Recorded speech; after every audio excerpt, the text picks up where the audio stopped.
Yo, yo, yo, what is up? We are back again. Merry Christmas to all y'all out there. As it is Christmas Eve, man, I hope y'all having a good time. I hope y'all having a good holiday season in general. I hope y'all have a happy new year, all of that. I think it's been like 2 weeks since we did the last pod.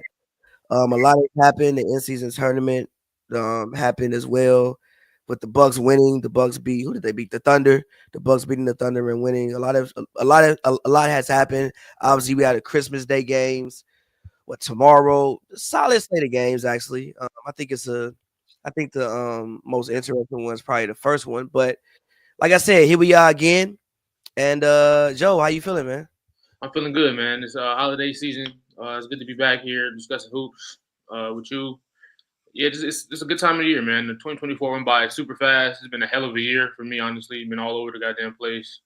Been a roller coaster. But yeah, it's dope to just be here and had the opportunity, experience NBA basketball tomorrow and football also as well on Christmas now that they do. So yeah, What you think about that, yo? You think the NFL first and foremost, NFL is criminals for yeah, making them play on Wednesday. It's literally insane. it's pretty insane. Criminals, There's some teams playing criminals.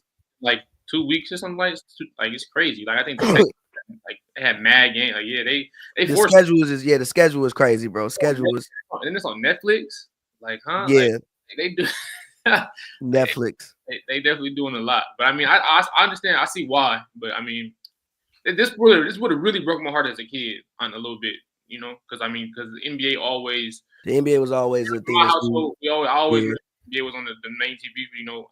When family came over, we just watched like it was no like you feel me NBA. You just cut it Yeah, on all day. yeah. I Like got even if you wasn't watching the game, it was great background for noise. real. And then with no debates, like I got uncles and stuff who prefer the NFL. I got people who like you feel me. Now I got a little bit of a hassle. Like no, like you feel me. Like this is my day. It's always been my day since I was younger. So the NFL coming out of nowhere trying to stomp on it. It's kind of disappointing, but hey, it is what it is. We live, and it's not surprising they'll get more views. They play fucking 16 games, 17 games a year. So I mean, of course, you're gonna have more views. I don't really want to see them as stumping the NBA. I don't see it from that standpoint. But I mean, it is what it is. But we still watching the NBA over here. I've been Fact. watching both though. There's good matchups on both sides, like for sure. I went to first of all, Thomas, how you feeling? What's good? Y'all can hear me, right? Yeah. I remember I All went to right. one of the homies' crib. I think this was Christmas like 2 years ago. It was when LeBron got dunked on by Nick Claxton at the end of the game. That was Christmas, right?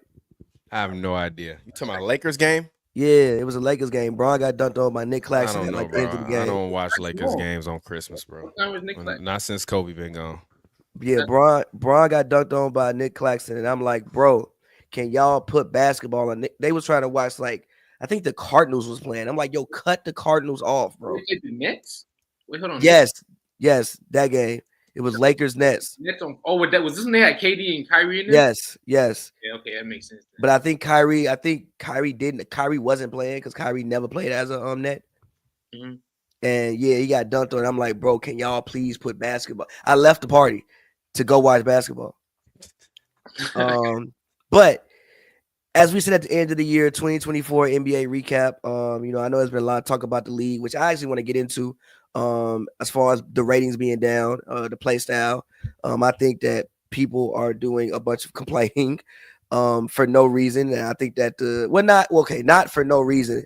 I think that the NBA always has ebbs and flows and periods when the league isn't maybe at its heights. But what do you think about the ratings being down? What do you think about people complaining about the play style?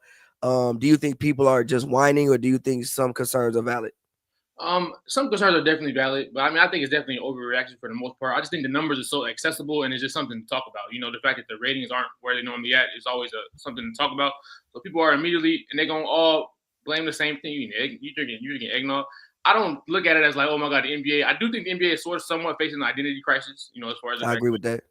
three of the big faces of the league are on the downside of their career between KD, Steph, and LeBron.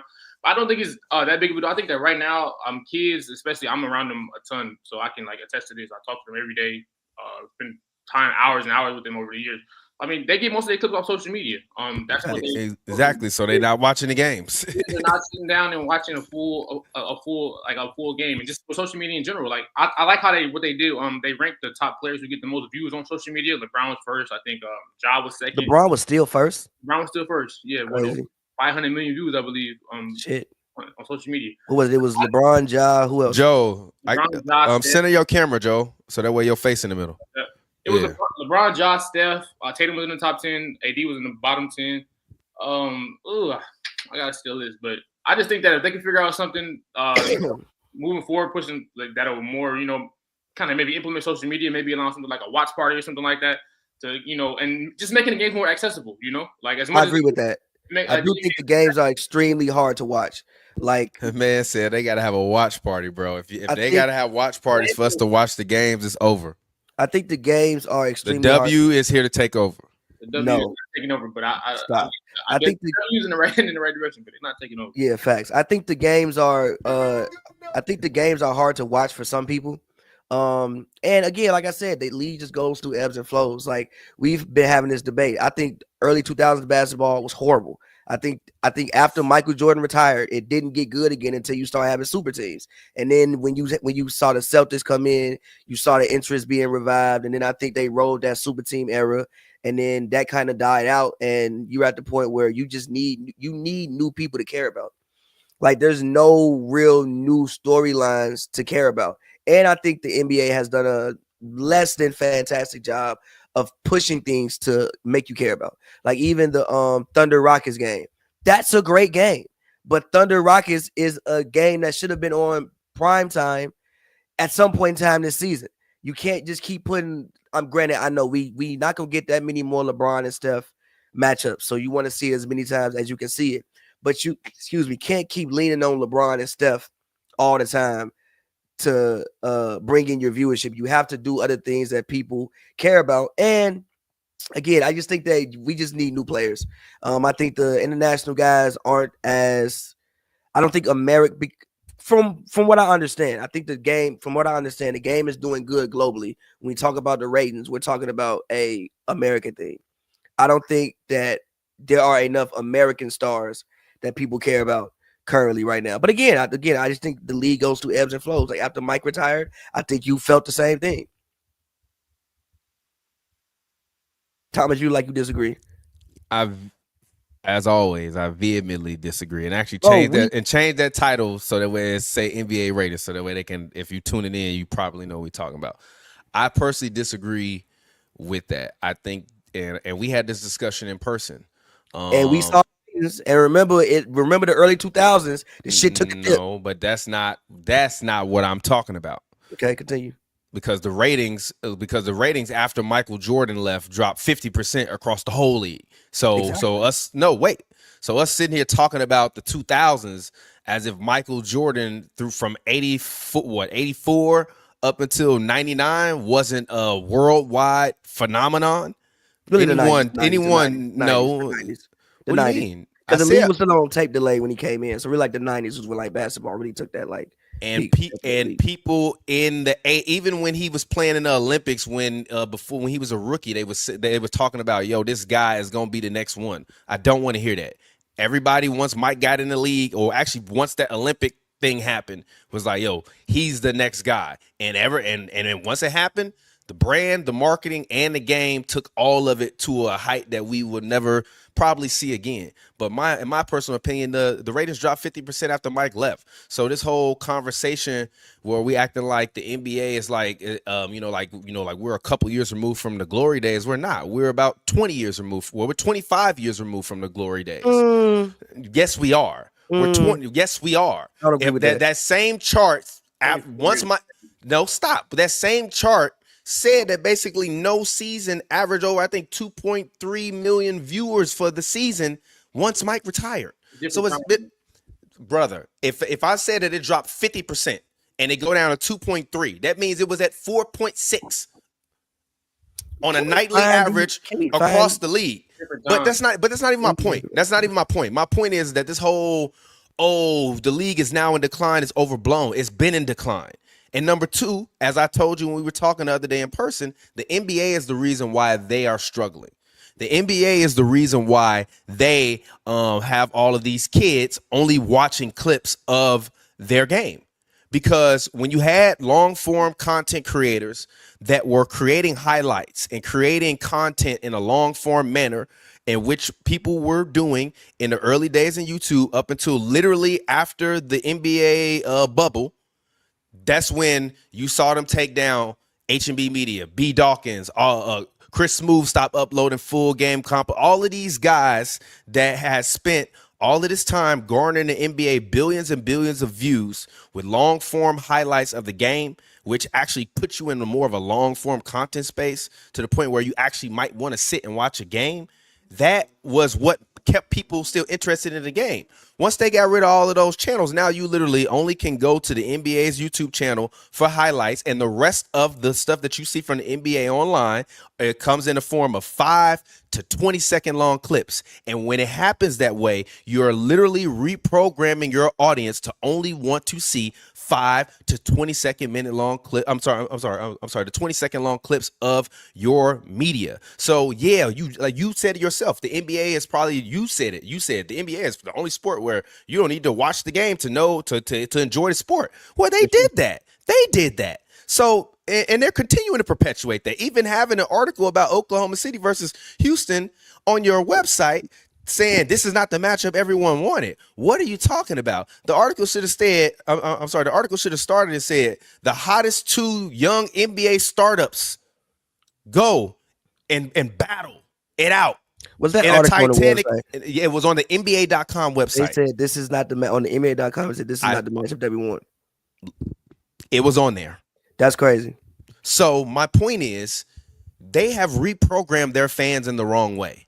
And then they also are not even doing a good job of marketing their product through their own channels through that. And I don't want to hear the criticism about Inside the NBA or Bill Simmons or any of these guys, and I'm going to wrap it up in 30 seconds, and any of these guys in regards to the game, because everybody keeps saying, well, Charles Barkley keeps talking bad about the game, and Shaq, and they criticize the players. Brother, they talk bad about them games because most of the time when you cut them games on, it's 15 to 20 point blowouts that they have to now commentate and try to act like what they were watching was something that was so amazing. And you can't tell someone that's been to the NBA Finals or a 4-time champion like Shaq or a 2-time champion like Kenny when they watching bad basketball that they not watching bad basketball. So I think that the conversation within itself is a little bit goofy, because why would you just want them to sit up and only say good things about the game and like, oh, this guy's so great? Then you're being dishonest and you're not actually giving me analysis. So I think it's the NBA's fault. Don't blame the critics of the NBA. Blame the NBA. They did this. We didn't. Go ahead. And yes, I don't really watch games like that no more. Not only is it hard to watch games without League Pass, the Lakers games don't come on in LA and the Clippers games don't come on in LA. So guess what, Los Angeles? I'm not watching your basketball teams because I haven't been to a Clippers game this year or covered a Clippers game in a year and a half. And the whole thing is they come on Spectrum. Guess what, brother? Not everyone has Spectrum. Guess what, brother? Even the Lakers coach, JJ Redick, said that he does not have Spectrum. So he does not watch Lakers games on Spectrum. So stop. Yes, I think the league is very hard to watch. I also think that the way that basketball is consumed, I think is a little bit different than the way other sports are consumed as a whole. I think highlight culture just completely permeated basketball. Even when you look at high school games, when's the last time you even watched a full high school game? No, I mean, I watch full high school games all the time. You are. Yeah, but they're actually really entertaining. Even women's. TP, you're muted, bro. Yeah, TP, you muted. But they're actually really okay. No, I thought you knew what I was saying already, Pavy. You haven't experienced it, though. You can't just speak on this from a not actually seeing one. Just based off. But but I mean, look at like ball is life. Like it used to be the way that, for instance, LeBron. Ball's been around for like damn near 20 I years. know. I remember. Joe, what did I say? The last 25 years. Stop talking about the last 5 years or the last decade. Since Michael Jeffrey Jordan retired, the ratings have halved, and they've only gone down lower and lower since. I remember. Wait, hold on. Wait. It's a fact. What do you mean I can't see? Hold on. Yes. Hold on. I just Googled it. The most watched NBA Finals was 98. Obviously, Jordan's last finals, cool. I think that the next time the league had extreme level interest was when LeBron made the decision.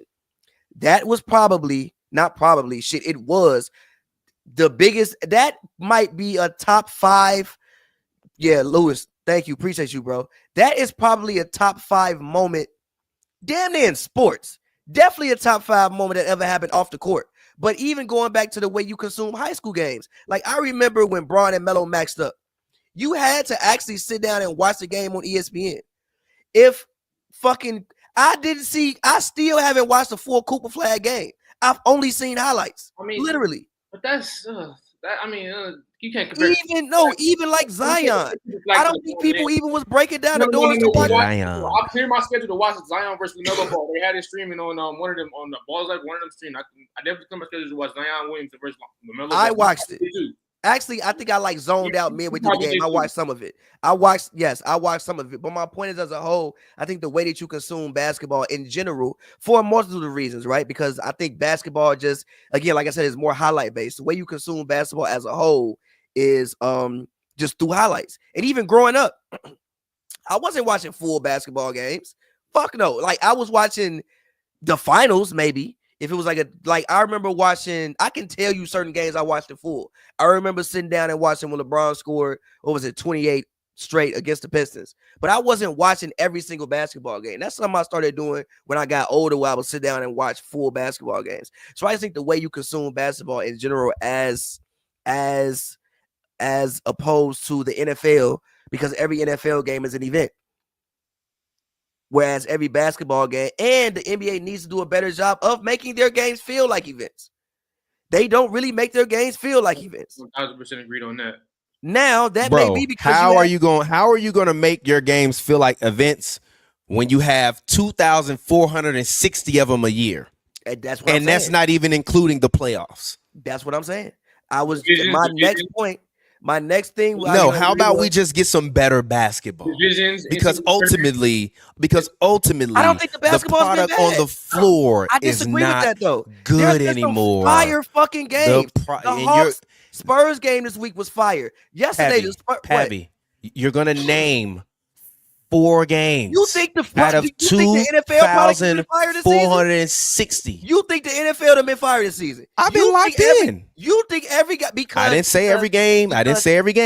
But no, wait. We can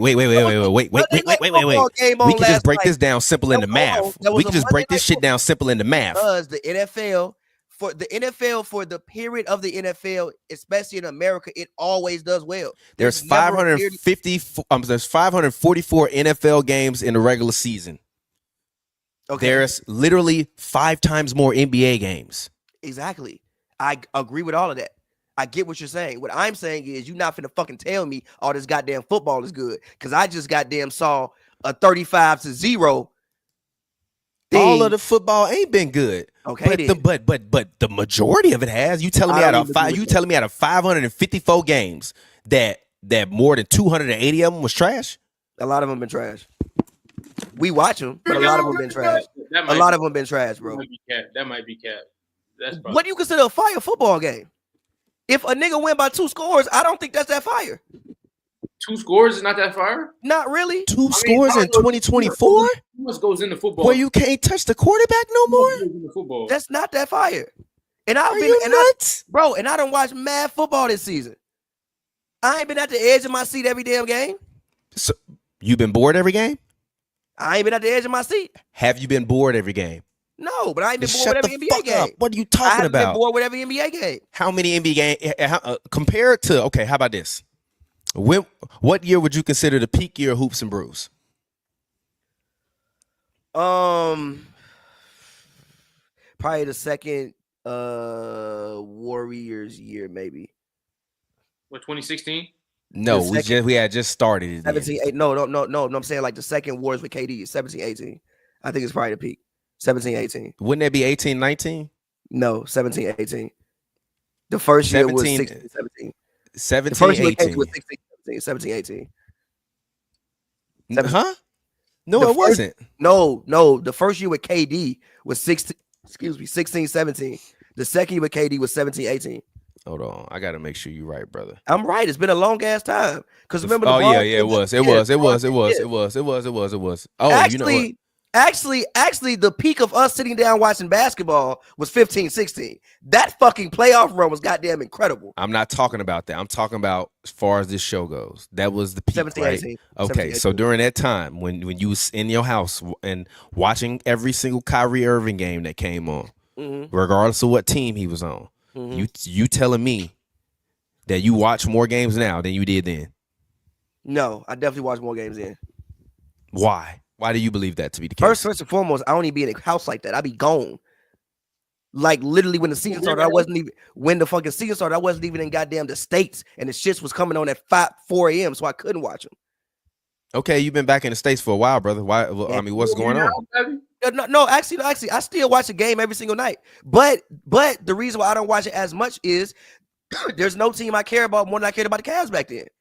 If there was a team that I was more invested in, I would watch them every single night. But there's no team I care about enough to sit down and watch every single game. I used to watch every single Cleveland Cavaliers game, like every single one. That's like a person. That's more like a personal thing, though, right? Isn't there's probably arguing people who feel the same way about certain teams nowadays as well. I'm not saying it isn't. Yeah. Again, I'm not saying it isn't. I'm just saying one of the main things I started with was I think we need new storylines and we need new players to care about. Like Steph old, KD old, Bron old, all past their primes, not on great teams. But you got all these guys getting max contracts, though. You got Anthony Edwards, you got Trae Young, you got Ja Morant, you got Zion Williamson, you got all. And are you Zion don't need that. They better not ever. Contract guys move nobody. You got Joel Embiid. You got. I mean. And Joe, are you breaking down the walls to watch Joel Embiid? Fuck no. I'm not breaking down the wall, but if that shit on, I'm definitely gonna turn it on. Was you breaking down the walls to watch? I don't know them Warriors teams. Even if you hated them, you was breaking down the walls to watch them hoop. You was breaking down the walls to watch the Heatles. Yeah, hell breaking down the goddamn walls to watch the Heatles. Yeah, but I mean, ain't nobody breaking down the walls to watch Anthony Edwards, G. But I mean, Anthony Edwards commercials been better than him this season. Why is the expectation that that's supposed to maintain? Like, those teams are they're legendary for that reason. But like, can you like what the NBA signed a 11-year, $76 billion TV deal? Like, if this stuff is not as entertaining as y'all say it is, why would that be a thing? Why is money increasing? Why is all the revenue? Why is because that's capitalism, brother. Money at because that's capitalism, and the NBA has. In my opinion, allegedly, accordingly, because I don't want to get sued, allegedly, theoretically, the NBA has a monopoly on basketball. Why do you think that? They have a monopoly on. That's a lie. No, stop. Think of a basketball league in America that's not owned by Overtime or one of them, or Turner or one of them. They all stream and distribute their content at this point through the NBA. So Of course, the product is still going to scale because you bought up all of the business in town, just like Vince McMahon did with the WWE. If you want to watch a Drew League Summer League game now, you watch that on the NBA app. I mean, they got like these other like tournaments. No, but that's not my point. But my point is, I mean, yeah, you got TBT, but that's ESPN thing, cool. But that lasts for like 4 weeks. But in reality, all basketball that is not NCAA in high school in the world is funneled through the NBA. So yes, you're still going to be able to close these large distribution deals because in their opinion, especially as Pavy kept arguing earlier, and you said the game is growing globally. So if it's growing globally, you as the NBA can say, all right, well, we getting 1.8 million views a night, on average in America. Well, if we go to India and it's 2 billion people there and we can get a fraction of that audience, that's what we're doing every night. So if you're an investor, you're going to go and be like, yeah, I'm put some money down. Shit, if you the NBA, you can get 1% of 2 billion people in India watching NBA games. Think about how much money that is. Think about how much merchandise, all of that. It'll spawn a new generation of players. So the NBA is always going to be able to tune and get money out because they're just such a large capitalistic organization at this point in time. They're one of the companies that's too big to fail. I mean, they just really are. Like, you're not going to let the NBA fail. Even the stadiums and their stadium partners and the brands that support the stadiums in which they play the games in won't let the NBA fail because they still need to be able to advertise to that 1.83 million people a night. You know what I'm saying? So that's why, like, the NBA is not going to – nobody's saying the NBA is running out of business. We're just saying – how much longer are we actually going to care about the NBA at the rate that is currently going? Because in a lot of people's opinion, even if it's not Pavy's, the basketball has been bad. So like that's to me just what it boils down to. It's not about the storyline. The basketball is just not good to watch. Can I give you one real quick prime example? And I'm gonna be very brief. I was with one of the homies who works for a professional sports organization tied to the NBA, and we was watching a college game, and we were evaluating a player, right?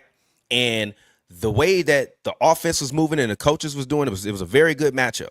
We were literally looking at all the different plays, all the different schemes. The women's game? Stop and just listen. You gonna stop and listen? We were looking at all the different schemes and all the different things that they were doing and evaluating different players on the floor from like the perspective of like a GM or a front office person or whatever. And I was like, damn, like talking to this person, I'm like, yo, you see how fluid and different this game is and how they have different styles that they have to match up with, and different players on the floor have to match up with different players, and it's not just running down and getting a switch, shooting a long three or a drive and kick. And we were both just literally watching the players and evaluating them. You can't do that in the NBA no more. It all looks the same. You get the ball on a long rebound, you run down the court, you shoot a three. If it's not open, pass, drive, throw the ball out, shoot a three, or dribble, ISO, shoot a three. I'm tired of watching it. I'm just saying. I remember growing up when them games was fucking 72-68. I'm just saying I wasn't enjoying watching that either. And a lot of people weren't enjoying it. Hold on, Thomas. I've always loved basketball. Hold on, Thomas. Wait. I've always liked defense, though. I've always loved that era of basketball. You can speak for yourself with that. I personally... the league changed the rules. I'm not talking about the league, G. I'm talking about me. As a person, I didn't like that shit. I enjoyed that era of basketball because I always liked defense. I liked the fact that it was hard for Shaq to score, but he gonna still be able to go out there and run through his opponents and give me 30.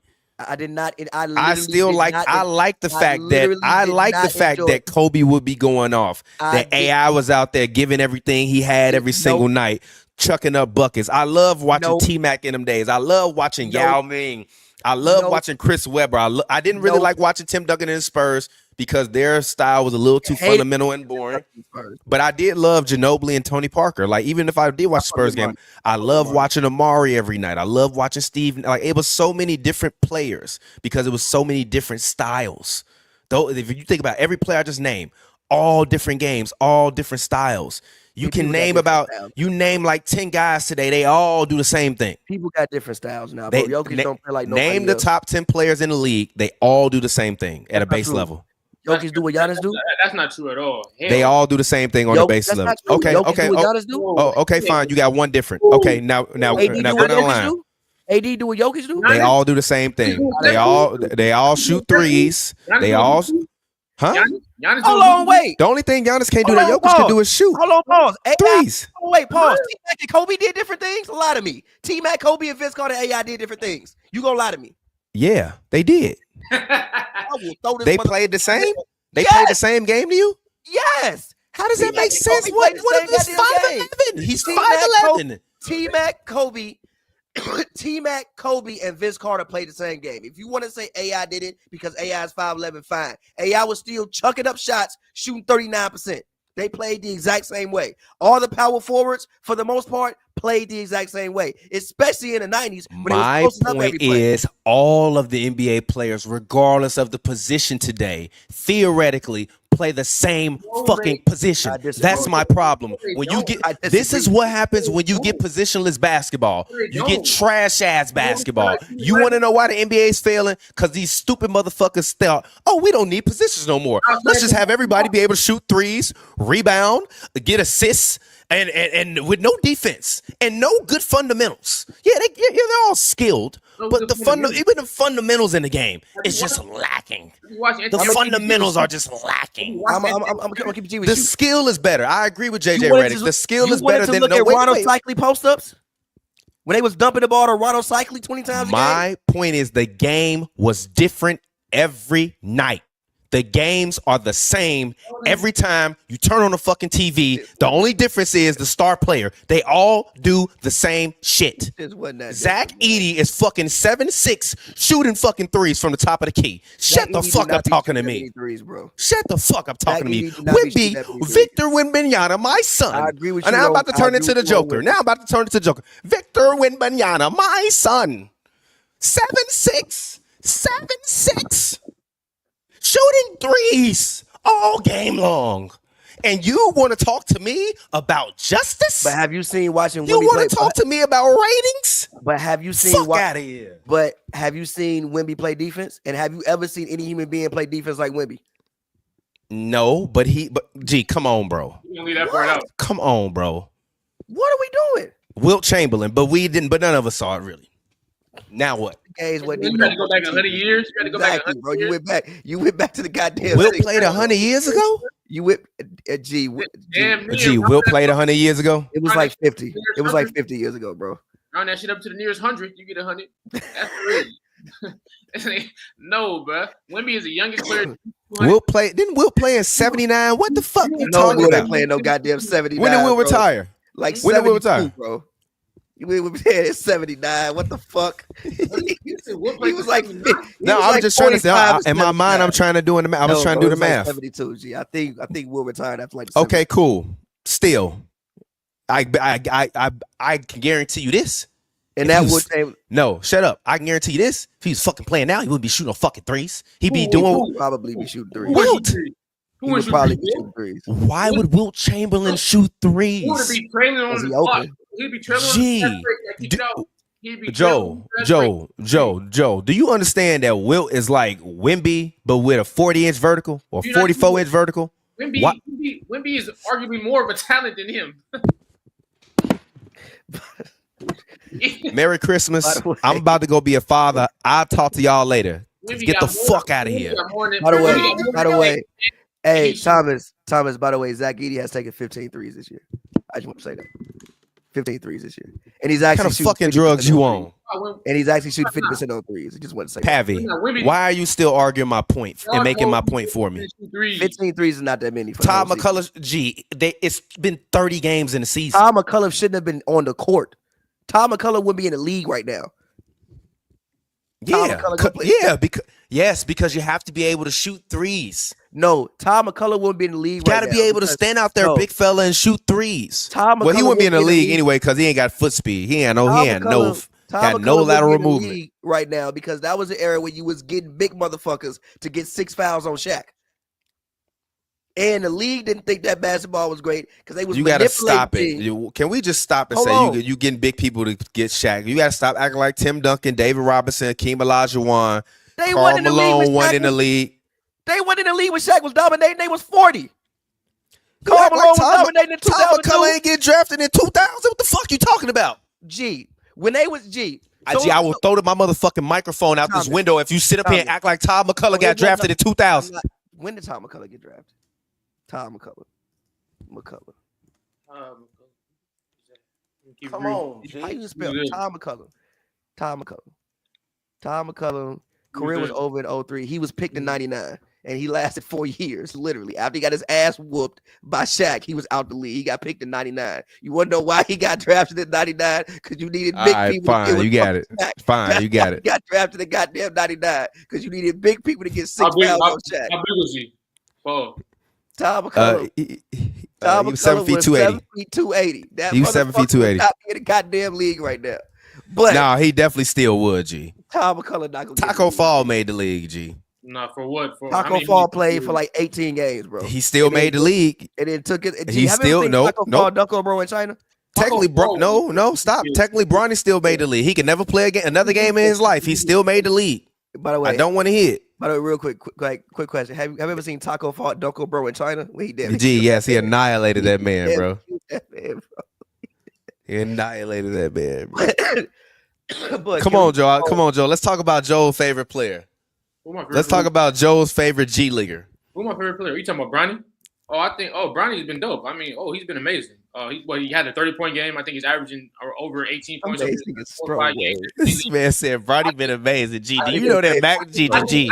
Okay, can I ask you a question? on basketball quicker than we all thought he would, and I think that nobody would disagree with that. He's picking up on basketball and he's producing quicker than we all thought. I don't think when you got the notification that Bronny scored 30 points, you were surprised. You didn't. No, I wasn't. I didn't care. He's in the fucking G League. Yes, you did. Yes, you did. As much as you say all the negative stuff about him, that had a big impact on you, and you was like, "Oh my God!" Are you fucking serious? Are you fucking serious right now? You said no. Stop. You just said out your grown ass mouth to another grown ass man that LeBron James Jr. scoring 30 points made a difference in his life. Joe, Joe, I say this respectfully. Respectfully, get the fuck out of here. No, you didn't expect that. He's picking up on it faster than we all thought he would. I didn't expect him to score 30 in the G League. Okay, can I ask you a question? How good is Mac McClung? Is he better than Bronny? Bronny's probably a little better. I'm taking Bronny. Bronny's a little better than Mac. Mac McClung led the fucking G League in scoring. Shut the fuck up talking to me. When was he? What was he drafted? Was he even in the league right now? He's on the He not in the league. G, this is why I can't talk to you, G. That's why I can't talk to you, G. Why I can't talk to you, G? Who has more potential? Who has more potential? Bronny and Mac McClung. Who got more potential? That's not what I asked you, brother. You don't even know that. You ain't even. No, stop. You ain't even know he in the league and he been on the Magic the whole season. He been on the Magic? Yeah. So fuck out of here. Send him no. Bronny been on the Lakers all season. So I mean, his fucking daddy got him drafted. Whoop de fucking do. Roster? Goofy ass out of here. Fuck out of here with that shit. On the actual roster? He on the actual roster. He was leading the G League in scoring, and you just opened up your motherfucking mouth and said that LeBron James Jr. is better than him. This is the shit I'm talking about. This is why we can't take these Bronny conversations serious. This is why we can't take these Bronny conversations serious. Because you motherfuckers just be sitting up here saying shit. You just be sitting up here saying shit. One dunk contest. Long term, easily give me Bronny. You avoided my question. I answered the question. You can't answer mine. Who got more potential long term, Bronny or Mac McClung? The guy that's 25 years old and in the NBA. Look like he been in Bronny just played in the NBA like a couple weeks ago. A jail cell is crazy. Mac McClung is 25 years old and he's a full-time NBA player. He's not on a fucking two-way contract. No. Matt McClung has played. Do you hear yourself? Bro, I don't care. I don't care. No, stop. You're telling me that a rookie two-way player. No, you're telling me that a rookie two-way player whose dad got him drafted in the NBA is better than a guy that led the same league that the two-way players being sit down to, that you singing praise about him scoring 30 on, that's in the fucking NBA. You out of your mind. That's like saying that a fucking AAA baseball player is better than a major leaguer. Stop this shit, man. Go the fuck up, man. Goofy ass argument out of here, man. Mac McClung spent time in the G League. What you saying? Why is this shit not working? Because your internet know you saying some bullshit. Mac McClung, the almighty Mac McClung. All right, but can we move on? I want to. Why you want to move on? Because he's averaging 0 points per game, 1 rebound, 2 assists this year. The full-time NBA player, Mac McClung, is so impressive. Mac McClung, this shit look the exact same as Bronny. Like, bro, what are we doing? He's living off that one dunk contest, and everybody and their mama's taking him long-term over him. Joe. Actually, I take my opinion back. It's your generation, the fact that people don't like basketball no more. It's your fucking fault. It's Joe Gen Z.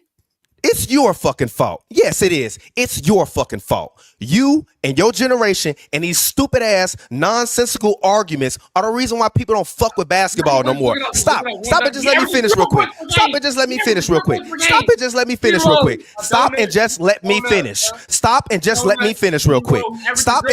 So what is Bronny's average in the G League right now? What's Bronny's average in the G League right now? Averages 0 points per game. What is Bronny's average in the G League right now? I asked you a question. 20 a game over the last 4. He's averaging 20. Mac McClung averaged 25 for a whole season. How long ago was that? What is Bronny's averaging? A year ago. That was a year ago? See, that's why I just said what I said. Your generation and dialogue like this, no, your generation and dialogue like this is the reason why people don't fuck with the game no more. Because y'all done diluted the way people talk about the basketball game to the point where you sit up here telling me that a guy that has been in and out of NBA rosters for the past 4 years, that won a couple dunk contests, that has led the league, that has led the minor basketball league in scoring, that has gotten signed to an NBA team, is not better than LeBron James Jr.'s son, because LeBron James Jr.'s son got the opportunity to play with his daddy because his daddy finna retire and they know they need a mascot and a cash cow. It's your generation that done fucked up the game. And these opinions like this that done fucked up the game. Y'all fucked up the game. Stop blaming. Actually, I ain't blaming them in here. Y'all fucked up the game because these conversations don't make no fucking sense. Bronny's G League stats is 13 points, 3 rebounds, 3 assists. 3 That's over how many games? Like 4 or 5 in his first year? What's that? Bro, Mac McClung in his worst year in the G League ain't never averaged less than fucking 13. He ain't never averaged less than 17 in the G League. What are we talking about? Stop. This is crazy. This is crazy. One guy is an actual NBA player. The other guy is a mascot. Mac McClung not a mascot? No, he's not a fucking mascot. If he was a mascot, why would he? If he was a mascot, why would he have gotten a full guaranteed contract when you would rather him in the G League dunking the ball all year so you can run him out in All-Star break because he's a mascot? No, he's an actual NBA player that has spent years working and grinding to get up here, that led the G League in scoring, just for people like you to sit up here and say that a rookie that's the 55th pick overall that got picked because the team literally said we won't make your daddy happy and is only playing because his daddy is about to retire. Fuck out of here, man. Fuck out of here, man. Get out of here. Get out of here. Get out of here. Fuck out of here.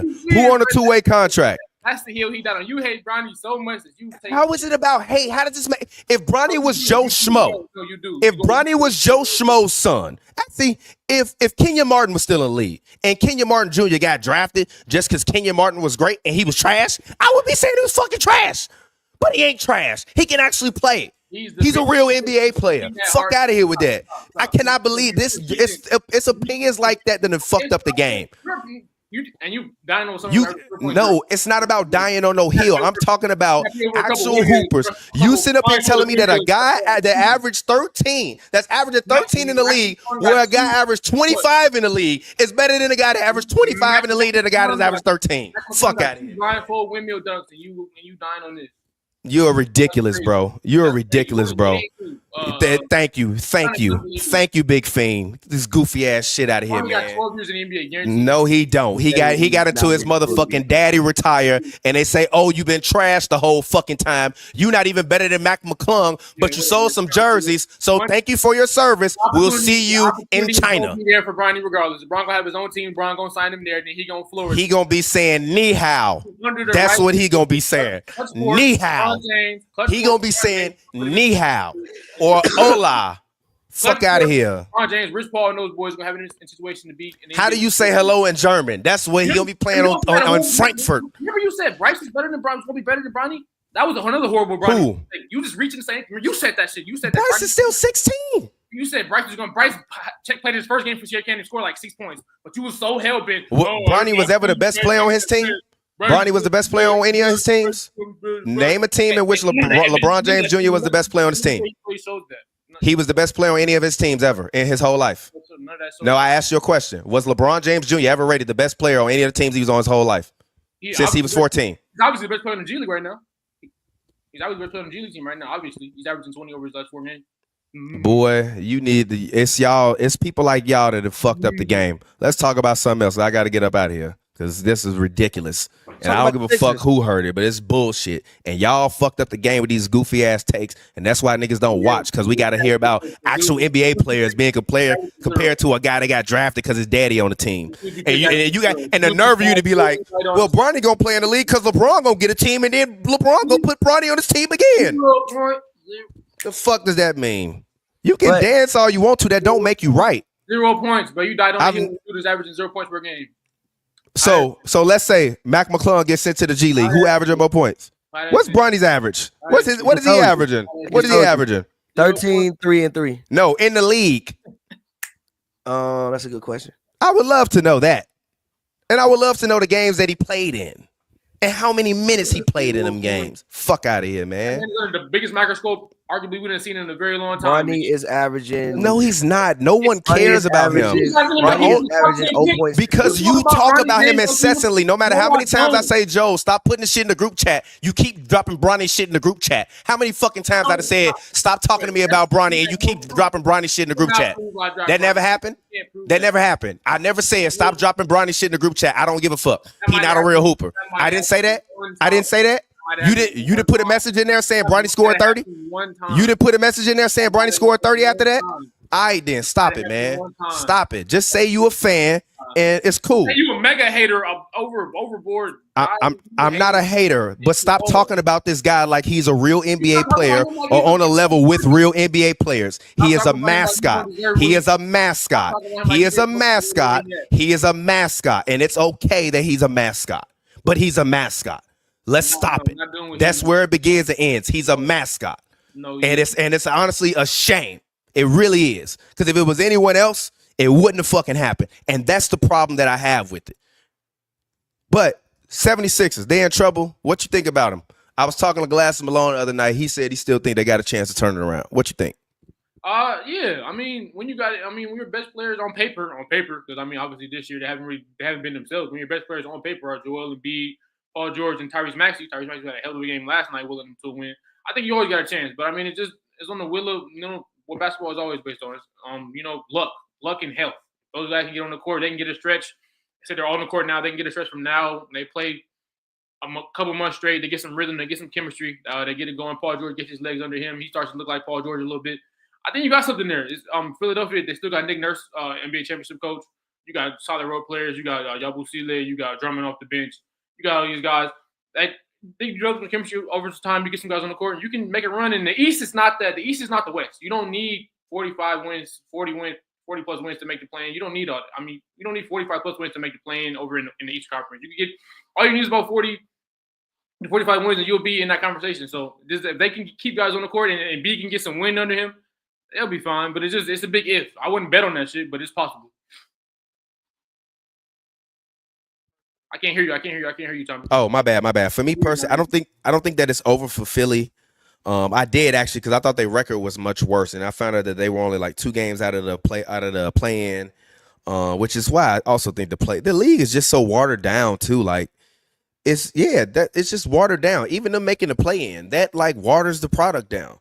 Because now instead of you having to fight hard to make 8 playoff spots, now you could just meander, come in 10th, maybe make the playoffs.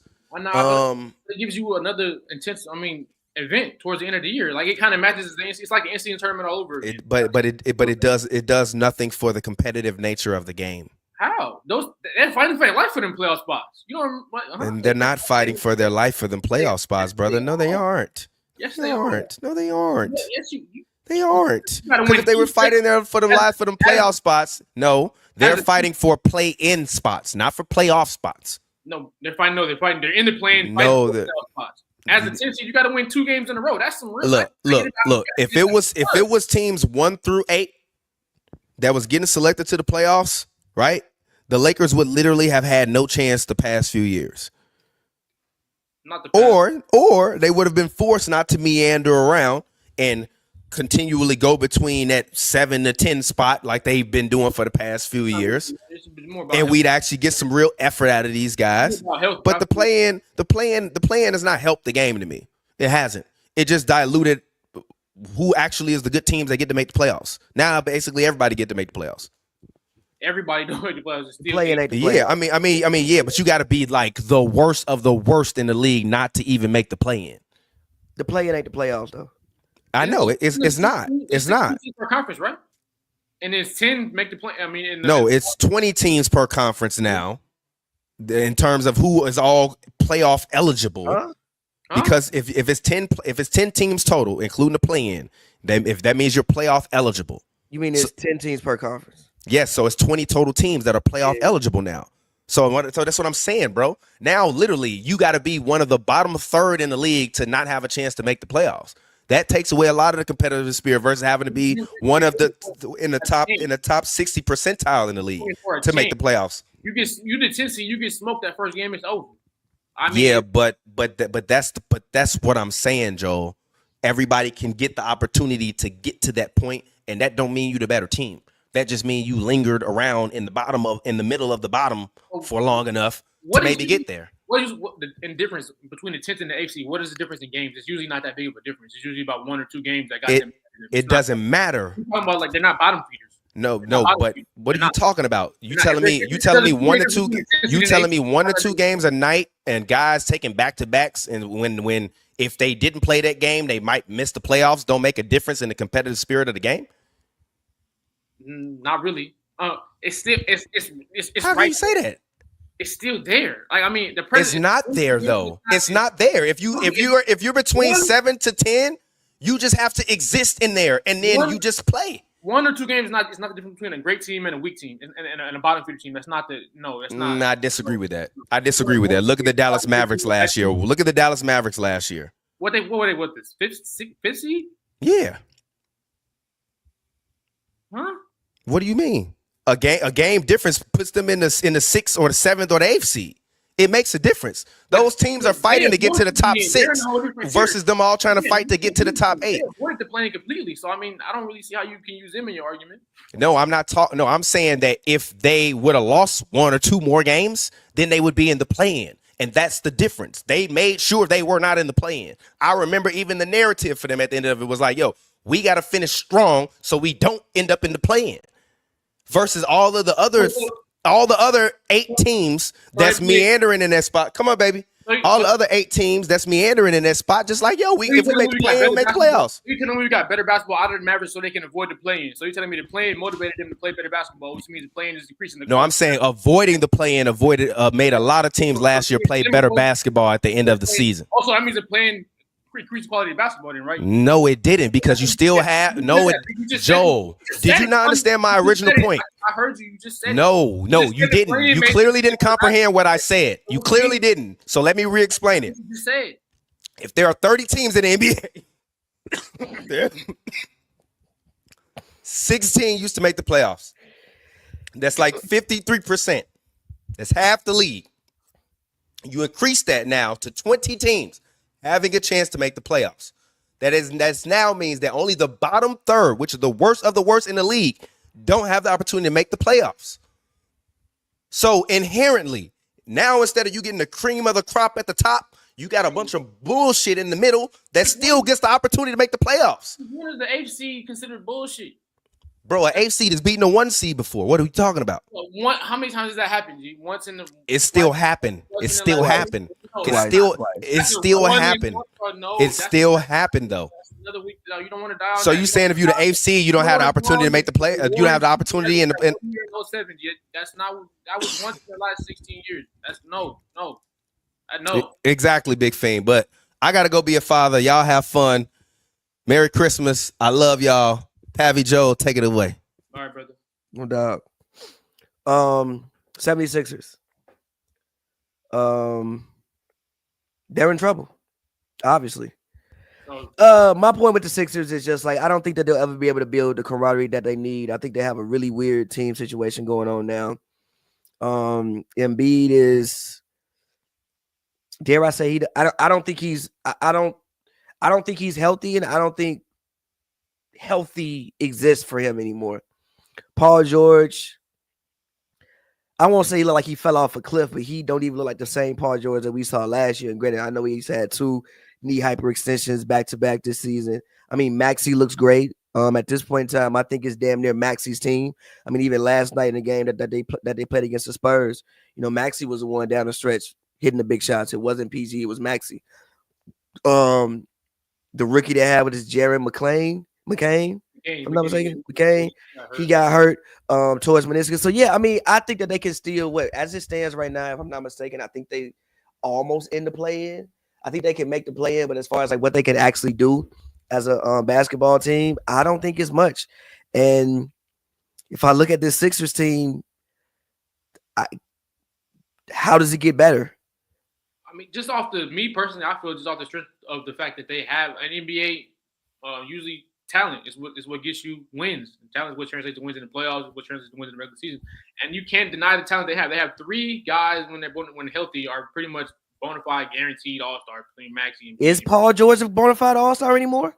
I think that I think that we're what 30 games in 25 games into the year. I just think that it's unfair to deem him as it's just too much evidence going on the past couple of years. He's an all-star last year, right? He's I just think coming off injury, I just think it's and multiple injuries, not just one. I think it's very unfair to close the door on Paul George this early. I know he's obviously not playing nothing like Paul George right now, but he's on a new team. He's on the whole other side of the motherfucking country. You go from Los Angeles to Philadelphia, and it's just a lot going on with that. Nobody's healthy. He's still working in the rhythm. He's doing his podcast. It's just there's a lot going on. But that's where being NBA season being so long benefits you. You have you have what it takes to turn this around. It's there. Now that they're all healthy as of now. Last night Maxey played hell of a game, got them to win. And B, if he can get his win under him, because a lot of criticism under B is he hasn't been in shape, and that's very fair. But that's why the season is so he's had time now to get his win under him. And I think they have a good core around him between Drummond backing up and B. Is it him not being in shape, or is it like maybe he's physically regressed? Because even in the Olympics, he didn't look incredible. He had moments where he shined, but he didn't look incredible in the Olympics. Deny, bro. The nigga, he tough as hell, G. The nigga played through face fractures. He played. I'm not saying he not. Man, be falling down, doing 360 falls and shit. I'm not saying he not, but looking like he done broke his back and he. I'm not saying he not, but at some point in time, when you have this many lower extremity injuries, how many is too many? I just don't think it's time to kick the bucket just yet, though. I especially this season. I just think let him get his win under him. Let him and Paul George, obviously on the both arguably probably on the opposite side of their careers, on the downfall of their careers. But let them get their win under them and let them get some chemistry and let them get something going before. So what do you think they can do realistically? I think that they can finish a top 6 seed. You think they can finish a top 6 seed? I think they can finish top 6. So they would have to go like 6 to 10. My bad. I think they can finish 6 to 10. Okay. Considering like I said, the East. You don't need to win that many games to be 6 to 10. If we keep it honest, if I look at it right now, I'm pretty sure it's not that competitive. It's not the West. So I think the East got some really good basketball teams this year. That's fair. Me personally, I love what the Hawks been doing. The Pacers have been playing much better basketball. I think they've won 5 straight games. I enjoy what the Hawks been doing. The Pistons have been playing solid basketball this season. Right now, Philly is 12th. I'm saying, bro. The difference between the 12th seed and the 6th seed is it's a few games, dog. It ain't like it's 2 games. It's 5 games. Well, 4 games. Miami is 14-13, and Philly is 10-17. So Miami is 10.5 games back from the first seed. Philly is 14.5 games from the first seed. You get guys healthy. You get maybe a home stretch. You get, and things can change quickly when you're in a conference like this, and you have when you're that top heavy. I think anything is possible. I don't think you can really close the door on that. Going based off history of the NBA, when you have talent, you win games. If they're out there, and you got time to develop some chemistry. So I think they got to sit tight, get guys on the court, rest and beat accordingly, rest Paul George accordingly, and should aim for that 6 to 10 seed. And nowadays in the playoffs, like you said, in the period year, like last year, nobody expected the Pacers to go that far. I don't think anybody expected Miami to go that far the year before that. A lot of these teams, nobody really expected Phoenix to get that far that year, that far. So, especially when you never know. So, I just think you got to roll the ball out there, keep getting you guys out there and rest them appropriately, and they could get that 6 to 10 for sure. Fair. But moving on, I want to talk about this team. What should the Kings do? As it stands, the Kings picked up DeMar DeRozan in the offseason. That was their big offseason acquisition ever since they made that playoff run a few years ago. Was it 2 years ago now against the Warriors when they had that shocking season and almost won 50 games? Things haven't really gone correctly. I've been seeing De'Aaron Fox and Rich Paul got to think about what they should do. What should the Kings do moving forward? In my personal opinion, I don't think that there's much that they really can do. I think that you just finally went through a period after you rebuilt for the past 15 years of being good, and it's just the rest of the Western Conference just got better, and I think that you don't really have a for real superstar, and I think that you've tapped out what you can get with this roster, especially looking at the rest of the conference. I think some other teams like the Thunder, like the Rockets have just probably surpassed you. And I don't even know how you even get any better. Like I don't know if there's a move out there that makes them a much better basketball team. Like I don't know who they would even go out there and get. So yeah, what do you think the Kings should do, man? That's a really good question. If I had to say what I think they should do, part of me wants to say blow it up, but it's definitely not. It's not an easy decision to just blow it up. You know, they finally brought some life back into that basketball city as far as winning wise. You finally made the playoffs for the first time in I think over 15 plus years. You finally get some guys who you get an All Star in De'Aaron Fox, Sabonis. I think he was snubbed a couple of times, but a guy who was arguably an All Star a few times. You build a core up. You know, you get you can reel in DeRozan. You get a decent core. You get something just to bring the city looking forward to basketball again after Yeah. all the down years. So it'd be very hard for. I think it'd be me personally. I think it'd be very hard for them to just say fuck it and trade everybody and blow it up. And just throw that away, throw away the culture you've built, even though it wasn't that long of a time. But winning the NBA is not easy to do. I mean, you see a lot of these teams don't win, especially specifically the small market teams. Sacramento is the fourth team in California, right? Yeah. You compare your division and what's around you. It's looking at the Warriors, Lakers, and the Clippers, what they've been able to accomplish over the last couple of years. Clippers being able to bring in Kawhi and PG over at the same time on one off season. Lakers bringing in LeBron and Davis winning the championship. Look at the Warriors winning the championship in 2022. It's not easy for them being that little brother in such a big state. But I mean, if you really what they should do is, I mean, I guess the correct answer will say, I mean, just to blow it up. But I mean. Yeah, but like if you Sacramento, do you want to rebuild again? I'm sorry. I'm over here making thumbnails for this. I just looked at Bronny shooting 12.5% in the league. Gee, come on, bro. Stop this. I'm gone, bye. I mean, yeah, but like, do you really want to blow? I mean, I think that now if I'm De'Aaron Fox, I may want to move. I know he just got his Under Armour. He got like a shoe coming out. He may want to be moving to a different place in his career. And if he wants to move to a different place in his career, I'm trying to go to Orlando. De'Aaron Fox, I mean that. I think the only thing the Magic need is a point guard, like a actual lead guard. If they have an actual lead guard, it's a whole different thing over there. And they actually have the assets to be able to give the Kings something back. And they have the contracts. You can put, even if I would probably want to keep Jalen Suggs, but you could do an Anthony Black. You could do a, I know Mo Wagner just got hurt. Unfortunately, also you may not want to trade his brother.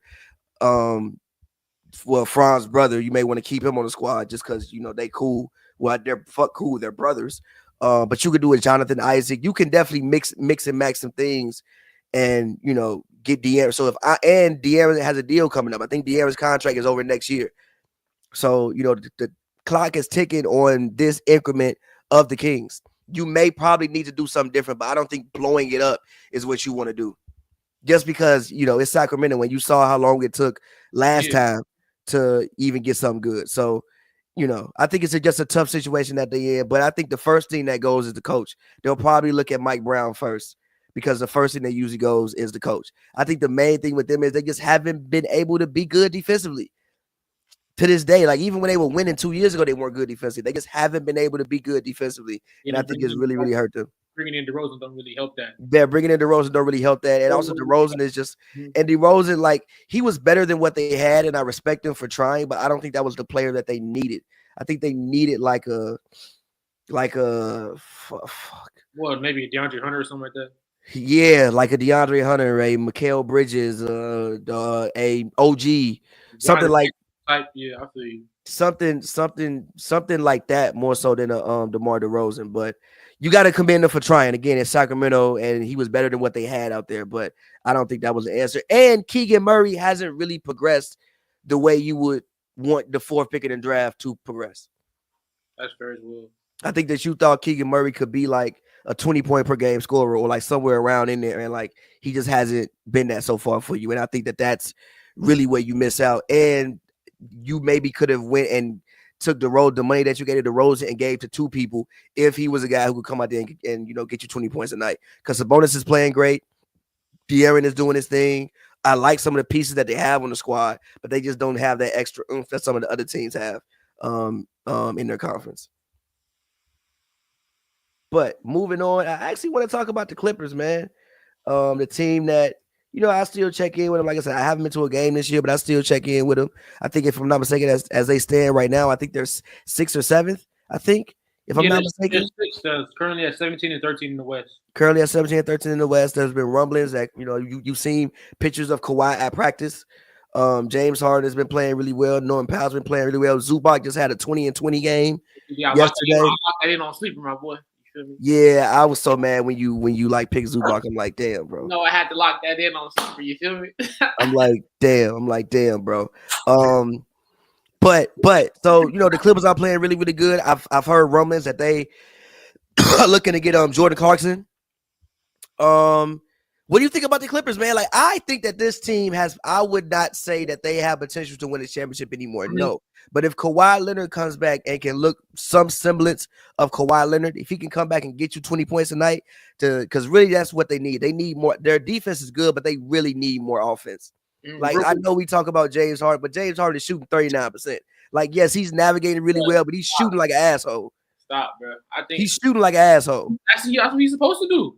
39% is not good, bro. Last year, G. Prime James Harden was never shooting 39% for the season game. Like we need you to set the tone, and defense got to respect you. I think that he's navigating very well.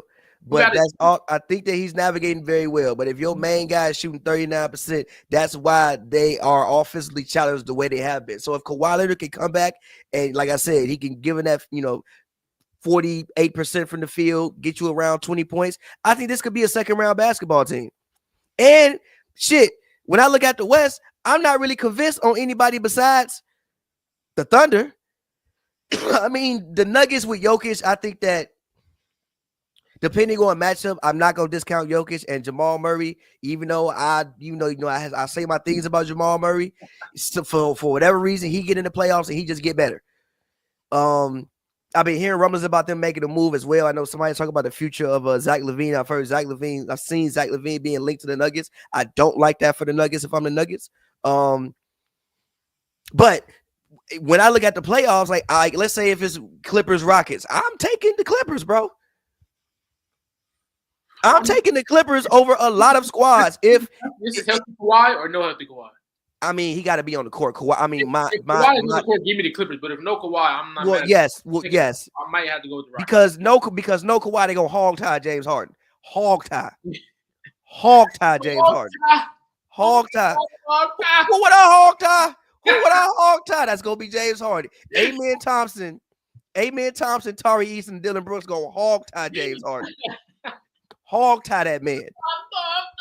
Who would I hog tie? I don't know how to hog tie people. Who would I hog tie? That's gonna be Harden. So no, this is everything I'm saying about the Clippers has to do with Kawhi Leonard being on the court and being some semblance of the Kawhi Leonard that we all know and love. But what do you think about the Clippers? I mean, as from someone like I haven't been inside the stadium, but I've been to pretty much every single. I do, like I said, when I do traffic control in Inglewood, so I work literally the players lounge over at Clippers, so where they all enter, where Steve Ballmer enters, where Ty Lue enters, Lawrence Frank where he enters, like they enter. So I see the vibe around the Clippers.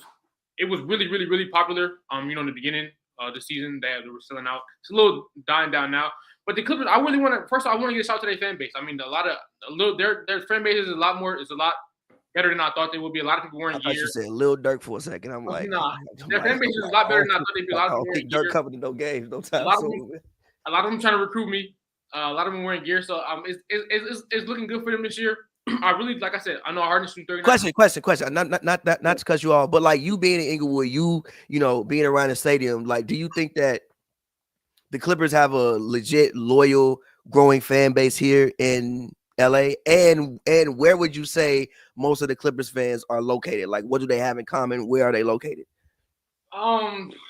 Just mainly really across Los Angeles in general, as far as where they're located. I have friends even that I grew up with that were Clippers fans back from when I was younger. They've always been Clippers fans. Always been Clippers fans. I have a couple of those. Yeah, I do have some of those. But I think it's definitely growing for sure. The Clippers have made a big impact on Los Angeles. I mean, if you go to any local park, even indoor, outdoors, you'll see Clipper signs in the middle of the logos in the middle of the court. You see Clipper logos on the middle. I mean, on the backboards, because they're impacting the community. They are definitely impacting the community. They give out. They give back. They donate courts. They donate all different types of things to the community. And I think that they obviously are. They're moving up. I do like what they're doing this year. They got a ton of most improved candidates. You look at Norman Powell, you look at Zubac, you look at what Chris Dunn's been able to do on the defensive team. Defensively this year, I think he's a lock for one of the two defensive teams. I think you don't have that conversation without Chris Dunn being in there. I think you're getting good production from Derrick Jones Jr., another 3-and-D guy they brought in. And James Harden, he's doing what he can do. I think when you look at the circumstances, I think I honestly give James Harden an A so far for what he's been able to do this year for the Clippers. I know the field goal percentages are low, but he has a tough task ahead of him every single night. Being the number one focal point in the scouting report and still being able to get guys involved. Like Norman Powell still being able to. The fact that he's shooting 39%, but other guys are flourishing. I think that says a lot about James Harden. He can lack a little bit, but he still has other guys having career years. So I think that says a lot about him and what this team in general has to do. I think that Terrence Mann's kind of down here. I think he can help them eventually once he gets. I know he's hurt now. I think Terrence Mann is a guy that you could honestly look to move off of at this point. But you just gave him all that money though. You just gave him the 4 years. Yes, but but that don't mean that he can't get traded. I don't think. That's fair. But with the Clippers, I think they definitely have a fighting chance right now to play. They be like I said, they're 6, but I think they're well coached. I think Kawhi Leonard, like I said, if he comes back and takes some pressure off of James Harden, which he will do. For sure. I think if he comes back in time to ramp him up for the playoffs, they could definitely be a dangerous team. I definitely want to bet on them winning the ship. But I do like what I'm seeing from them and their fan base so far this year. Even though most of the time at their games, if it's like a out of conference game, they play somebody like the Raptors, it's not gonna be nobody there. But they play a big team. That fucking stadium be looking empty as hell sometimes. The Raptors with the Magic, I think they hold 18,000. They literally only Raptors, Magic. The Jazz are bringing in like maybe 7,000 people at most. That's bad. Yeah, it's pretty crazy. Yeah, and then when they play like the Warriors, though, the Warriors are bringing like 15, 16K. They play the Warriors, I think, next my bad, this upcoming Friday. And that's going to bring in like 14, 15K. Obviously it's a break, so they're going to be traveling down. But that alone, but they have something going on there. It's definitely nothing to overlook. And I like what's going on with the Clippers. I can't deny that. Like I said, their fan base, a lot of them are trying to recruit me. I ain't gonna lose you. I have a ton of conversations with people amongst the building, the head security guards and all these people. But they got something going on for sure, and it's not worth overlooking. I mean, to be fair, they've been the best franchise in Los Angeles for like over a decade at this point. They've been the best franchise in Los Angeles for over a decade outside of that 1 year. Speaking of that other franchise across town, the LA Lakers. I don't even want to talk about this team, but fuck it, it's the Lakers, bro. I guess you got to. I don't really have no comments about this squad besides like this is what you get, bro. Bron gonna give you about a game a week, like I said last time. Bron gonna give you 1 game a week. My cousin said the funniest thing to me. He like, yeah, bro. I just started sports betting. I've been betting the under on LeBron. He been making me a lot of money. But Bron gonna give you at this point 1 game a week. AD started off the season hot. He hasn't been as hot as he started off the season. Everybody else, you just been inconsistent, bro. But like this, is what you gonna get when you paying 2 people maxes and one of them is 40 years old. This is what you gonna get. I don't really know what to say. Like they'll make the playoffs probably. They'll maybe win a series. I think when you get to the playoffs and you get a playoff series, that's when the expertise of LeBron takes over because he's not playing every day. He's smart, obviously. You still, AD's there. Like the expertise of those guys can really take over. But I just think that this is what you're going to get, bro. Like a middle of the road team is probably going to go 40, 45, and 37. They're going to fill the seats up every day, though, because people want to come see LeBron play. And it is what it is. Like this team really can't do anything until LeBron retires. There's no move that's going to make them championship contenders. Ain't nobody to go out there and get. This is what you got. People are like, oh, they need to go trade Rui for Cam Thomas. What the fuck is that gonna do? The fuck is that gonna do? I don't know about that one, G. But I think with the Lakers, the clock is on with Rob Pelinka, I believe. I think his time as a GM. Oh, he's a criminal. Yeah, he's a criminal. I'm recently with the Darvin Ham comments. I'm more on his side. What he said was basically to sum up a long quote for him was what he said was that any other team he did what he did. Any other team he'd be looking at an extension as opposed to for sure. He got was the opposite, which was fire. So I'm 1,000% with him on that. But it's definitely on Rob Pelinka now. I mean, some people have their theories. They say it's LeBron making moves or whatever. But at this point, it's time to make another move. The Lakers haven't made a substantial move since they got rid of Westbrook that 1 year at the deadline. That propelled them that year. That propelled what move? And I think that was the most. And I think that was overrated, bro. Like I don't think they even get past Memphis if Memphis has any of their centers. They literally had none of their centers left. I don't care, but they still got past all. They got past them. They did their thing. You gotta talk to them for what it is for the actual result. But I just think you as a general manager, your job is to address the flaws of your team. And Rob Lincoln hasn't done that in the very. What is the flaws of the Lakers as it stands right now? Turn Lakers on. They're very obvious. Very very obvious. You're relying too much on LeBron. You don't have any perimeter defense, and then that's kind of insane. And roll out this with as dynamic as the guards and wing play is in this league. You don't have any. With Vanderbilt being on whatever the hell injury, he's been out for a long ass time. We can't rely on him. You have no true backup center. Even Jackson Hayes was playing decent basketball before he got hurt. He's hurt. Now it's like you're relying on AD to do everything. The man can't do it. The man is an amazing basketball player. I think he's a top 10 player for sure in this league. But you can't rely on him to do everything. You can't rely on him to protect the paint, defend the perimeter, block shots. You can't rely on him to do what you've been doing. You need somebody who can come in and do a shell of what he does. You need and just the defense. You need somebody who can. I mean, Connect has been. He shoots the ball well. He's a rookie though. He's going to be inconsistent. D'Lo is inconsistent. Also, they're giving you what they should give you for the money they're getting paid. But you need somebody who can come in and do a specific roles for what they're paid. You need LeBron James to be 30 years old again. That's what you need. If LeBron James was 30 years old again, yes, I get what you're saying. They don't have good perimeter defense for sure. The problem is they don't have good perimeter defense. I've seen Cavs teams with worse fucking defense than what the Lakers got right now that made the goddamn finals. The problem is you don't have more offense. Because LeBron James was 30 years old. They had Kyrie Irving and they had shooters. Man, they had Jose Calderon at 36 years old starting. That run was overrated though. They was who they beat in the East that year. They beat Boston. They beat one. What's the Boston with the 19-year-old rookie as the best player? Did you see that Cavs team? They had George Hill, bro. They had George, bro. They had George Hill starting. I don't think George Hill started ever again after that. We knew Boston wasn't gonna win that series, bro. What I'm trying to say is this Lakers team, for the cap restraints that they have, isn't that bad. There really isn't. They need to go get this. They need to go make this move. We need to plug. Somebody said the Lakers need to go get Vucevic. How? I want you to put. You also got to realize. The other team needs to want to accept the trade. How? There's no moves to be made. There's no move that you can make that's gonna put you over the hill. All you can do is tread water, hope for some internal growth. You get Vando back, you know what I'm saying? Dalton Connect, as the season goes, he continues to get better. Austin Reed gonna give you what he got. D'Lo gonna give you what he got. Maybe you can get some from Cam Reddish in spots. Gabe Vincent is finally on the court doing whatever the hell he doing. He ain't playing great, but he done had some moments. All you can really hope for is just internal growth. That's it. Help ain't coming.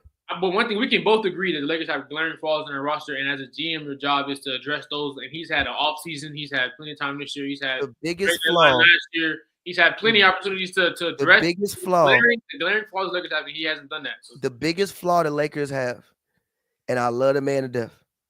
LeBron James is getting paid the same amount of money as every other max player in the league right now, and you can't build the rest of your roster out.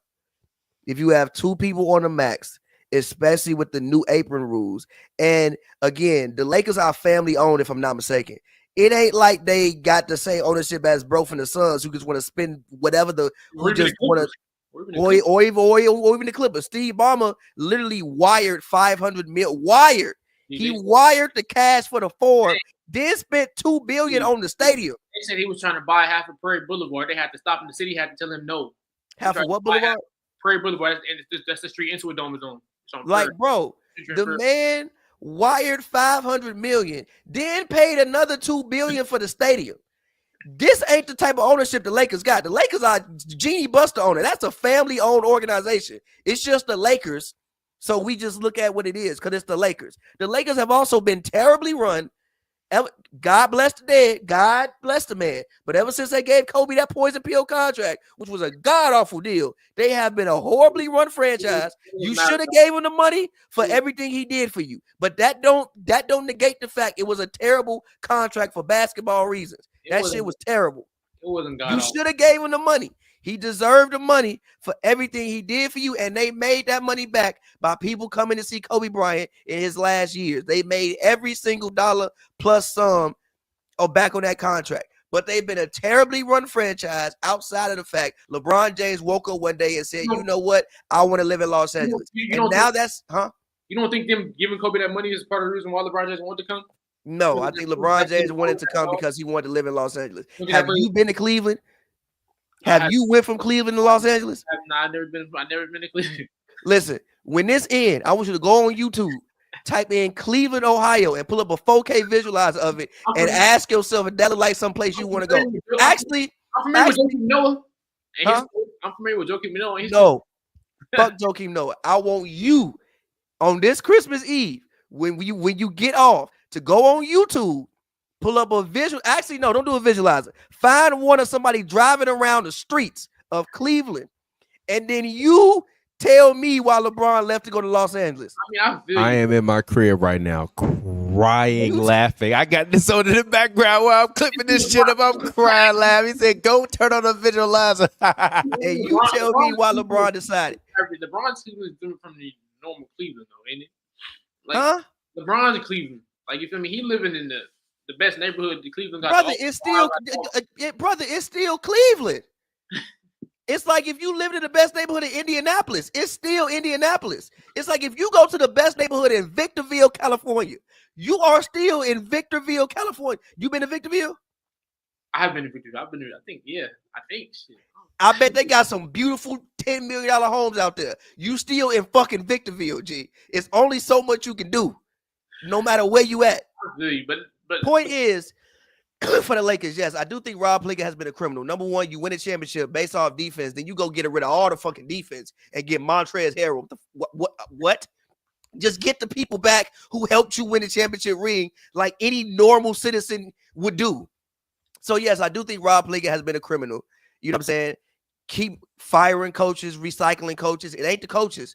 It's the fact that your roster, it just ain't gonna get no better. So I don't really have ain't nothing the Lakers can do, bro. They can tread water, they can win 45 games, and they can hope and trust and hope and pray, believe and pray that when they get to the playoffs, that's when because you're not playing every day, it's not back-to-backs. That's when the mental mind state of LeBron James will take over. You can win some games just because he's smarter. He will help his team be smarter than other basketball teams, and that's really all that the Lakers can do, in my personal opinion. I'm not too mad at it. Like I've said, they can't really get in championship contention, but they still gonna get the national TV games. They still gonna get the recognition.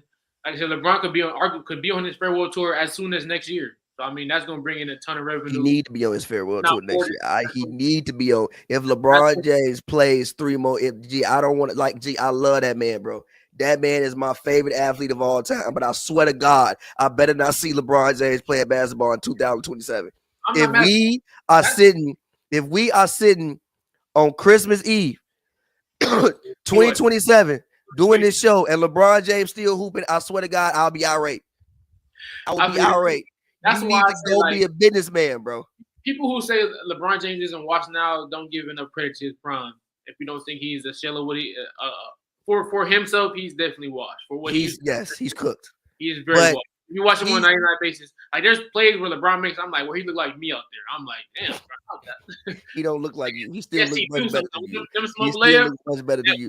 That smoke layup was I know that's smoke. He that 1-2 and put his body into him, and the layup roll off the side of the rim, and he and then he just look at the ref. I'll be like, bro, 10 years ago, or the funniest part is like when he comes down the lane, people jump down. I remember a time when nobody would jump when Bron came down the lane. Bron come down the lane, he's like, y'all got it, bro. Now Bron come down the lane, we all up here. And we shooting 9-10 threes a night. It's like, man, gee, 12-13 threes a night sometimes. Them chase down blocks be looking so sad, bro. I'm like, G, you used to pin people shit on the glass, G. Them chase down blocks be so sad, bro. I be like, man, G, oh no, dog. 12 threes, bro. Oh no, dog. But last topic I want to get into, NBA Christmas games. I just want to talk about them and go over them, say who we think will win them. Did I spell Christmas right? Yes, I did. NBA Christmas games. So we starting off. We obviously have, which actually I'm the most excited about because I fuck with watching the Spurs. Like even outside of Wemby, I fuck with watching the Spurs. Like I like watching Chris Paul still play quality basketball. Stephen Castle has been dope. Devin Vassell has been dope. Shit. Also having the people on my fantasy team. Champagne, I actually like watching Spurs basketball games, and Wemby obviously. Sometimes I be annoyed with some of the fucking shots he shoots. I'm like, by God, bro, just turn around and just shoot over the man. What the fuck are you doing? But if it's gonna work for him sometimes, what can I say? And obviously, defensively, he has a chance to be something that we've never, well, he already is something we've never seen before, but he has a chance to continue to be something that we've never seen before. And I like the fact that the Spurs are actually allowing him to play actual basketball now, because last year they were just coddling the man and not letting him play actual basketball. So I enjoy the fact that they're letting him play actual basketball. Also, DeAndre Hunter ducked the fuck out of him the other day, and I saw that happen live. I was watching that game. But first game, Knicks Spurs. What you think about it? Tell me who gonna win. All of that. Knicks Spurs is dope. It's the first game of the day tomorrow. I always turn the TV on. I mean, I'll wake up early every day regardless. I'm usually up around 8, 7 every day. So I mean, I always turn the first game on and watch it.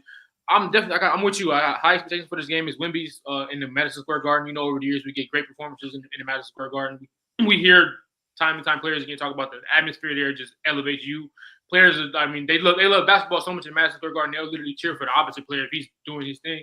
So I think Wemby will embrace the moment, like except Trae Young. Like how you said. I said they would pick anybody besides Trae Young, except Trae Young.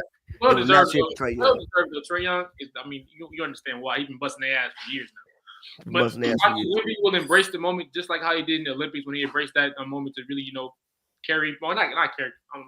To be one of the best players on that. Yeah, because he was not carrying the man. To be one. I mean, the man with the dreads, Lazort, who actually gruesomely broke his foot recently, broke his ankle recently, like very gruesomely. Lazort was carrying, but continue. But yeah, I just think that, I mean, I was over the last couple of games, his play picked up. When the spotlight got brighter in the Olympics, he started playing good basketball. I expect the same thing from Wemby. I expect a big time game from him. I expect one of the 23 plus points, 5 plus blocks, 10 plus rebounds, 4 plus assists. I expect 3 plus steals. I expect a big game from him. I expect him to rise to the occasion. And I expect that to be one of the better games of the year. But I'm gonna go ahead. I'm gonna take the upset. I'm gonna take the Spurs. I just think, like you said, with going in there with veteran leadership and Chris Paul, I think just the moment being huge for Wemby and the way the NBA has been marketing this game. I've seen the commercials they're highlighting it. Wemby's first game in Madison Square Garden. I just think he'll rise to the occasion. He'll put on a show, and I think he'll lead them to a win over the Knicks in New York. It'll be a big point for him in his career. Same. I'm going with the Spurs. If he gonna be if he gonna be the next big thing, I think winning games like this is what you want to do. You want to come to the Garden and put on a show. So I'm with you. I'm going with Spurs. Think it'll be a very, very close game, highly contested. I'll be looking forward to him and Cat going at it. For sure. So yeah, we'll see. But I'm with you. I'm taking the Spurs to win this game. Moving on, next game of the day at 11:30 is Dallas, Minnesota, a rematch of the conference finals last year. Minnesota has not been playing so well. I think Anthony Edwards has taken a slight step back this season. I think Julius Randle is not necessarily fitting in the best. I think Rudy Gobert has taken a step back this season. He's not all world defensively. I think they obviously really miss Cat. I think everybody on the team has taken a slight step back. So I got Dallas winning this game. And yeah, I mean, you have any comments? Yeah, I'm with you. I'm also going with Dallas. I think, obviously the Timberwolves took that route of trying to save money by getting rid of Cat. And I think that times like making decisions like that, the downside of that is not being able to take care of games like this. So you got to pay for the decisions you made. I think this is one of those games where that decision, to choose saving money over, their own core product kind of bites you in the butt, and you get nipped on Christmas against the Mavericks tomorrow. Celtics, Sixers, I will probably not watch this game just because I'm so fucking tired of seeing. On Philly playing? Is everybody on Philly playing though? Right, like Embiid, Maxey. I have no idea. I actually might watch Beyonce perform. Does it matter? I'm not gonna hold you, huh? Beyonce? Who's? I actually might watch Beyonce perform. If Beyonce is performing at 2 p.m., I actually will switch over to Beyonce performing. Literally, I will cut my Netflix on and watch Beyonce before I watch this. But I'm going with Boston to win the game, bro. You got any thoughts? I'll be quick. I mean, I gotta say, it's hard to see Boston. Is Boston home too? Boston home? Probably. The game is it's in Boston. Boston's home. Philly would probably be healthy, but I think Boston's gonna overwhelm them with their ball movement, ability to make threes, and their star power. Those guys, Tatum and those guys, make more threes, and they'll play better team basketball. And they'll beat the Sixers tomorrow. Next, Lakers Warriors, another game I actually don't care about because. I mean, we got to care about LeBron and Steph, but like, God, man, can we get somebody else, bro? Like, Jesus Christ, bro. But I'm going to Warriors. Even though Steph, another one who over the past few weeks, man, I've been watching Steph hoop, and I'm like, back in the past, you would create separation. You're not creating the same level of separation now. He be shooting the ball, and like, I don't be like I don't be so sure it's going in. There was a time when every time he shot, I thought it was going in. Now I'll be like, that's definitely not about to go in, Steph. Who the Lakers gonna have checking him though? Like, we gonna throw Reeves at him? Or who we gonna that's why I said I think the Warriors will win the game. Like, I mean, it's like he might turn back the hands of time on Los Angeles. But over the past few weeks, I've been watching some Steph games, and I've been like, Father not calling him home completely yet.